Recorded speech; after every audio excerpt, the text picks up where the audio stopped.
जी बिस्मिल्लाहिर्रहमानिर्रहीम। एक अजीम दिलकश मंज़र, यहाँ हम कब्रिस्तान में खड़े हैं। ये देखें, इस हवाले से कब्रिस्तान दरबार बख्खन शाह। तो ये बड़ा अजीब सा खूबसूरत सा मंज़र है। दरख्तों के नीचे कब्रें बनी हुई हैं और ये जाल का दरख्त है। इस हवाले से कि बड़ा रूहानी मकाम है। मस्जिद भी है, इमाम बारगाह भी है, यहाँ जश्न भी होता है, ज़िक्र भी होता है यहाँ पर। ये मस्जिद भी देखें, ये बड़ा अजीम और दिलकश मंज़र है। इसके साथ हम दिखा रहे हैं कि ये दरख्त है, ये दरख्त भी काफ़ी पुराना है और यहाँ दरबार में बड़ी अजीम मामलात हैं। बड़े अजीम मामलात हम आपको दिखा रहे हैं। ये दरख्त भी कई पुराना सदियों का। यहाँ पर हम दरबार बख्खन शाह में मौजूद हैं। ये बहुत बड़ी बुजुर्गवार हस्ती थे, सैयद थे, बड़े मुबल्लिग थे, बड़ी अजमत थी। बड़ा खूबसूरत लोकेशन है, बड़ा ज़बरदस्त इन्होंने बनाया हुआ है। ये दरबार भी देखें, यहाँ पर सलाम भी करने लोग आते हैं। मोमिनीन मुस्लिमीन की एक बहुत बड़ी तादाद यहाँ पर आकर ज़ियारत भी करते हैं, सलाम भी करते हैं। और ये देखें, बड़ा खूबसूरत मनाज़िर से सैयद बख्खन शाह, इनका मकाम बहुत अजमत है। ये बहुत साहिब करामात हैं। लोग अब यहाँ पर आकर ज़ियारत करते हैं, तज़किरा करते हैं। यहाँ पर जलसा अज़ादारी भी होती है। मोमिनीन मुस्लिमीन की बड़ी फैज़ पाने की जगह। बड़ा खूबसूरत देखें, इन्होंने पांचल पाक के नाम है, बड़ा खूबसूरत अंदाज से इन्होंने बड़ी मोहब्बत खुलूस से बनाए। हम आपको अब दरबार के अंदर भी दिखाते हैं। यहाँ पर बड़े बड़े सादात मोमिनीन आकर ज़ियारत करते हैं, फैज़ पाते हैं। अल्लाह की दात इन सादात की अज़मत का सदका मालिक इनकी दुआएं कबूल करते हैं। मालिक ज़ुल जलाल इनके बुजुर्गवार को देखें, यहाँ पर लोग बड़ी खुलूस के साथ आते हैं। सैयद बख्खन शाह और इनके साथ बाकी सादात भी मदफून हैं। इनकी बड़ी अज़मत है, बड़ा कमाल है। और इसके अलावा हम आपको इसी लोकेशन के साथ चल के ज़ियारत करवा रहे हैं। यहाँ पर हम भी चख लेते हैं, लोग नमक खाते हैं।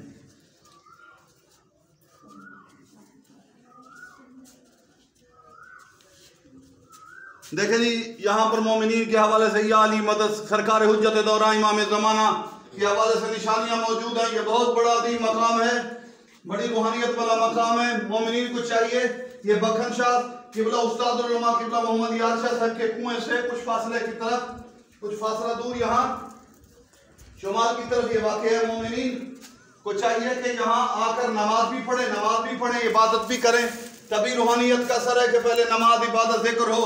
ये नहीं कि खाली कब्रों को चूम कर चले जाओ ना, नमाज भी ज़रूर पढ़ो, इबादत भी करो, ताकि अल्लाह की ज़ात तासीर जिक्र अता फरमाए। यहाँ पर मैं एक बात ये भी कहना चाहता हूँ, ये जाल का दरख्त है।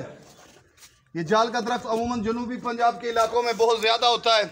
इसके हवाले से एक बात है, तो ये पता नहीं को खुदा की ख़ास हिकमत है, होता ही कब्रिस्तानों में और बिलखुसूस जनूबी पंजाब के कब्रिस्तानों में ये आपको जाल का दरख्त बकसरत नज़र आएगा।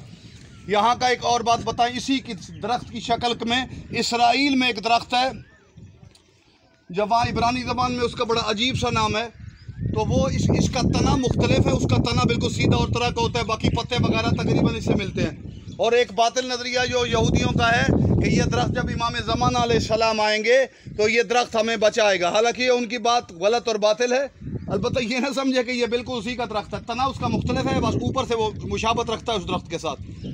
हालांकि जब इस सरकार इमाम ज़माना अलैहिस्सलाम आएंगे तो पहाड़ों, जंगलों, दरियाओं से, हर जगह से यही आवाज़ आएगी। महदी दरिया कहेगा दुश्मन मुझ में छुपा हुआ है, पहाड़ कहेगा मेरे पीछे छुपा हुआ है। जिस जगह से दुश्मन छुपे हुए होंगे, काफिर मुनाफिक, वो ज़मीन, पहाड़ छुपने की जगह और दरख्त आश्कार करेंगे, इमाम ज़माना इनको पकड़ लें। तो हम इस हवाले से इस क्लिप का इख्तिताम करते हैं। दरबार बख्खन शाह बड़ी खूबसूरत लोकेशन है।